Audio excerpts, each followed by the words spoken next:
ओकारुन और मोमो टर्बो ग्रानी के टनल के बाहर पहुंचते हैं। मोमो ओकारुन को आगे जाने बोलती है पर ओकारुन उसे आगे जाने कहता है। दोनों में थोड़ी बहस होती है। आखिर में ओकारुन बोला दोनों एक साथ अंदर चलते हैं। वो दोनों टॉर्च लेके अंदर आते हैं। मोमो कॉन्फिडेंट होती है कि जैसे उस बड़े एलियन को हराया वैसे टर्बो ग्रानी को भी हरा देंगे, लेकिन ओकारुन अभी भी थोड़ा डरा हुआ है। मोमो ओकारुन को समझाती है कि हम ग्रानी को हरा देंगे। ऐसा बोलते वक्त वो टॉर्च घुमाती है तो टनल की दूसरी तरफ ग्रानी का बहुत बड़ा सर होता है। ओकारुन बहुत डर जाता है। वो मोमो से बोला अब हमें क्या करना चाहिए। मोमो बोली जैसा तुमने थोड़ी देर पहले जो बोला था वैसे हमें अभी शोनो सिटी छोड़नी होगी। ओकारुन दूसरी तरफ टॉर्च घुमाकर जोर से चिल्लाता है। मोमो देखती है तो वहां पर टर्बो ग्रानी का फेस होता है। वो फेस दोनों तरफ से आगे की तरफ आते हैं। मोमो कुछ बैट्स निकालती है और ग्रानी को फेंक के मारती है पर ग्रानी उन बैट्स को खा जाती है। ओकारुन मोमो को उसके ऊपर से कर्स को हटाने बोलता है। ओकारुन ट्रांसफॉर्म होता है और डिप्रेशन वाली बातें करता है। उसे लगता है वो ये नहीं कर पाएगा। मोमो बोली तुम कुछ करो, मैं तुम्हें चीयर करूंगी। ओकारुन फाइट करने के लिए आगे की तरफ बढ़ने लगता है। तभी उसका कर्स गायब हो जाता है। वो मोमो से पूछता है क्या हुआ, मैं नॉर्मल कैसे हुआ। मोमो बोली मैं तुम्हारा कर्स देख नहीं पा रही। तभी टर्बो ग्रानी बोली मैंने उसे उसका बनाना लौटा दिया है, अब उस पर कोई कर्स नहीं है। तुम्हें क्या लगा मैं तुम्हें कर्स की पावर इस्तेमाल करने दूंगी? तुम बेवकूफों को मैं अब चबा कर खा जाऊंगी। तभी मोमो को उसके दादी की कही बातें याद आती है जो टर्बो ग्रानी को चैलेंज देने के लिए बोलती है। मोमो कमेंट पास करती है कि तुम रेस में हारने से डरती हो। टर्बो ग्रानी रुक जाती है। मोमो उसको थोड़ा चिढ़ाती है और रेस में हराने का चैलेंज देती है। टर्बो ग्रानी अपने असली रूप में आती है और बोलती है ऐसा कोई रास्ता नहीं जिससे मैं रेस में हारूं। मैं तुम्हारा चैलेंज एक्सेप्ट करती हूँ। इसके बदले में तुम दोनों को किसी भी पॉइंट खा जाऊंगी। रूल्स क्या है? फिनिश लाइन कहा है। मोमो बोली कोई फिनिश लाइन नहीं होगी, ये एक टैग गेम होगा। अगर तुम हमें पकड़ती हो तो तुम जीत जाओगी। तुम 10 मिनट काउंट करो, तब तक हम भागेंगे। टर्बो ग्रानी काउंटिंग चालू करती है। मोमो और ओकारुन भागने लगते हैं। जैसे ही काउंटिंग पूरी होती है टर्बो ग्रानी अपनी पावर्स का इस्तेमाल करके मोमो को पकड़ लेती है। टर्बो ग्रानी ओकारुन से बोली उसके 10 मिनट खत्म हुए, अब मैं तुम्हारे लिए 10 मिनट काउंट करूंगी। टर्बो ग्रानी ठीक से काउंटिंग नहीं करती। ओकारुन बोला ये चीटिंग है, तुम रूल्स को फॉलो नहीं कर रही। टर्बो ग्रानी बोली उसने मुझे काउंटिंग के बारे में स्पेसिफाई नहीं किया। इतना बोल के वो काउंटिंग जारी रखती है। टर्बो ग्रानी काउंटिंग खत्म करती है तब ओकारुन वहीं पर होता है। टर्बो ग्रानी उसे पकड़ने वाली होती है। तभी ओकारुन टर्बो ग्रानी के ब्रेस्ट को काटता है। ओकारुन के ऐसा करने से टर्बो ग्रानी जोर से चिल्लाती है। वो उसे छोड़ने के लिए बोलती है। ओकारुन मोमो को फ्री करने बोलता है। ओकारुन के कपड़ों के वजह से टर्बो ग्रानी उसे छू नहीं पाती, इसलिए वो ओकारुन को पोजिस कर लेती है जिससे ओकारुन ट्रांसफॉर्म हो जाता है। टर्बो ग्रानी बोली तुम्हारा किसी सॉसरा से कुछ लेना देना नहीं है, अब मैं उस लड़की को खाऊंगी और इस झमेले को खत्म कर दूंगी। तभी टर्बो ग्रानी को ऐसा महसूस होता है जैसे कोई उसे हाथों से दबा रहा हो। मोमो की आवाज आती है, मैं उसे अपनी आंखों से नहीं देख सकती, मैं उसे अपनी पावर से पकड़ सकती हूँ। मोमो टर्बो ग्रानी के कर्स को दबाने लगती है। मोमो को रोकने के लिए वो हमला करती है, लेकिन मोमो ओकारुन पर से टर्बो ग्रानी को पूरी तरह से पकड़ के कर्स हटा देती है। टर्बो ग्रानी मोमो को उसे फ्री करने बोलती है। मोमो बोली अब हमारी बारी है तुम्हें टॉर्चर करने की। तभी एक आवाज आती है, उसे वापस करो। तभी वहां पर लोकेशन बाउंड स्पिरिट क्रैब आता है। वो दोनों उस मॉन्स्टर को देख के चिल्लाते हैं। टर्बो ग्रानी उस स्पिरिट को इन्हें मारने बोलती है। मोमो और ओकारुन किसी तरह उस टनल से बच के बाहर निकलते हैं।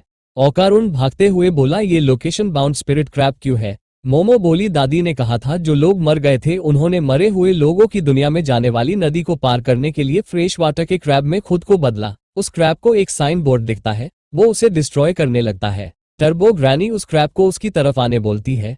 तभी मोमो ओकारुन को ट्रांसफॉर्म होने के लिए कहती है। तभी वो क्रैब हमला कर देता है। ओकारुन ट्रांसफॉर्म होके मोमो को बचा लेता है। टर्बो ग्रानी चिल्लाती है, ये मेरी पावर्स है, तुम बदमाशों इसे मेरी परमिशन के यूज नहीं कर सकते। मोमो उसे चिढ़ाते हुए बोली तुम्हें दबाने से ज्यादा ये आसान है। ओकारुन बोला तुम बहुत हैवी हो, इस स्पीड से मैं ये टर्न नहीं ले सकता। वो बैरिकेड तोड़ के पहाड़ी से खुद जाता है। मोमो की चीखें निकलती है। ओकारुन फुल थ्रोटल का इस्तेमाल करके उसके पैरों को हेलीकॉप्टर जैसे घुमाता है जिससे उनकी गिरने की स्पीड कम हो जाती है और वो मोमो को बचा लेता है। ओकारुन की हालत खराब होती है। मोमो उसे उठकर भागने बोलती है। तभी वो क्रैब ऊपर से आके गिरता है। वो दोनों फिर से भागने लगते हैं। रास्ते में उन्हें लोग दिखते हैं। मोमो बोली लोगों को वो क्रैब नहीं दिख रहा, ये बहुत एम्बैरेसिंग है, हम बहुत अजीब दिख रहे होंगे। ओकारुन बोला मेरा स्टेमिना अब बहुत कम बचा है। मोमो उसे फुल थ्रोटल यूज करने बोलती है। ओकरुन मना करता है कि वो अभी नहीं कर पाएगा। मोमो को एक आइडिया आता है, वो दोनों एक बिल्डिंग में घुसते हैं। मोमो को लगता है इससे क्रैब की स्पीड कम हो जाएगी, पर क्रैब दीवार तोड़ के उनका पीछा करता है। वो लोग स्पा के जगह पर पहुंचते हैं। मोमो बोली ये सिर्फ क्रैब है और हम हॉट स्प्रिंग में है। मोमो अपनी पाव से एक हॉट वाटर पाइप लाइन तोड़ देती है। वो पानी क्रैब पर गिरता है। मोमो बोली जब गर्म पानी क्रैब पर पड़ता है तब उनका मांस सिकुड़ता है, जिससे वो हिल नहीं पाते। तभी क्रैब ओकरुन पर हमला करने वाला होता है। तभी वो जगह पर रुक जाता है और पूरा क्रैब लाल हो जाता है। मौके का फायदा उठा के दोनों शॉनो सिटी के बॉर्डर के पास आते हैं। तब उन्हें काफी सारे लोग उनकी तरफ भागते हुए दिखते हैं। जब वो ठीक से देखते हैं, उनके फेस क्रैब के जैसे होते हैं। मोमो बोली ये कौन लोग हैं? टर्बो ग्रानी बोली मैंने कुछ स्पिरिट से मदद ली है जो हमारे इलाके में रहते हैं। एक जगह पर आके वो दोनों गिर जाते हैं, एक साइड क्रैब और दूसरी साइड स्पिरिट्स। मोमो ओकरुन को फुल थ्रोटल यूज करने बोलती है। ओकरुन बोला मुझे नहीं लगता उसका इस्तेमाल से हम अगली सिटी जा पाएंगे।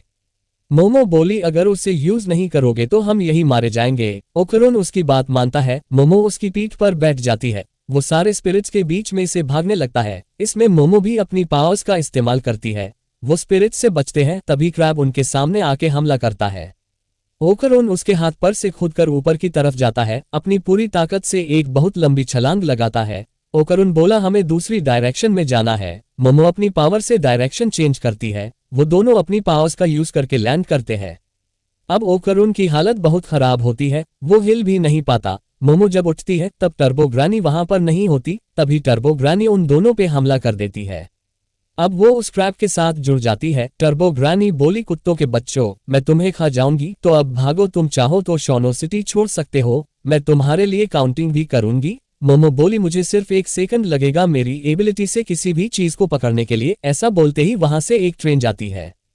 मोमो अपनी पावर्स का यूज करके उसे पकड़ लेती है। टर्बो ग्रानी उसका पीछा करती है। मोमो बोली ये ट्रेन 120 की स्पीड से चलती है और तुम 100 की स्पीड से भाग सकती हो लूजर। तभी ट्रेन थोड़ी स्लो होती है और टर्बो ग्रानी मोमो के पास आती है। वो बोली ट्रेन टर्न लेने के लिए स्लो होती है, पर मैं हर जगह फुल स्पीड में भाग सकती हूँ। मोमो बोली तुम बेवकूफ हो। जैसा मेरे दादी ने कहा था, तुम्हें कोई भी ताना मारे तो तुम सीरियस हो जाती हो। ये ट्रेन सिटी से बाहर जा रही है। वहीं पर हम मोमो की दादी को देखते हैं, जिसने ट्रैक के पास उसके बैरियर वाले किले ठोक के रखे हैं। मोमो टर्बो ग्रानी को अपनी पावर्स की मदद से रोक के रखती है। जैसे ही ट्रेन बाउंड्री क्रॉस करती है, टर्बो ग्रानी और वो क्रैब खत्म हो जाते हैं। मोमो ओकरुन को लेके अगले स्टेशन पर उतर जाती है। ओकरुन बेहोशी से उठता है। वो पूछता है हम कहाँ हैं? टर्बो ग्रानी और उस क्रैब का क्या हुआ? मोमो बोली हम जीत गए। उन्हें वहां लेने के लिए उसकी दादी आती है। उस दिन वो टनल के पास जाके उन स्पिरिट्स की शांति के लिए प्रार्थना करते हैं। मोमो की दादी बताती है इस जगह पर लड़कियों को जो तुम्हारी उम्र की थी उन्हें काट के फेंक दिया गया था। वो बुरी आत्माएं इसलिए नहीं बनी क्योंकि वो चाहती थी। हम स्पिरिट मीडियम टर्बो ग्रानी से परेशान थे, पर ग्रानी हमेशा उन्हीं जगहों पर दिखती थी जहां पर किसी लड़की की बेवजह मौत होती थी। शायद वो उन लड़कियों की आत्मा को सांत्वना देती थी जो शांति से मर नहीं पाए। पर मारे हुए को जिंदा लोगों पर हमला नहीं करना चाहिए, ये अच्छा नहीं है। पर हमारे पास फोर्स है उन्हें दूसरी साइड भेजने के लिए। ये सारी बातें जिंदा लोगों पर भी लागू होती है। मैं खुश हूँ कि तुम दोनों ठीक हो। घर आने के बाद दादी पोती में क्रैब मीट खाने के लिए झगड़ा चालू होता है। वो ओकरुन के हिस्से का भी लेते हैं। दादी उसके पास आती है और उसे बनाना दिखाने बोलती है। वो कंफर्म करना चाहती थी कि वो सच में वहां है। ओकरुन मोमो को कुछ करने बोलता है, लेकिन वो खाने में बिजी थी, इसलिए वो भाग जाता है। थोड़ी देर बाद वो अपने घर जाने लगता है और मोमो ने जो उसके लिए किया उसके लिए शुक्रिया करता है और उसे सायोनारा बोल के जाने लगता है। थोड़ा आगे जाने के बाद मोमो उसे आवाज देती है और बोलती है कल मिलते हैं। ओकरुन भी खुश हो के हामी भरता है। यहीं पर डैन डा डैन का एपिसोड 4 खत्म होता है। अगले पार्ट के लिए लाइक और सब्सक्राइब करें।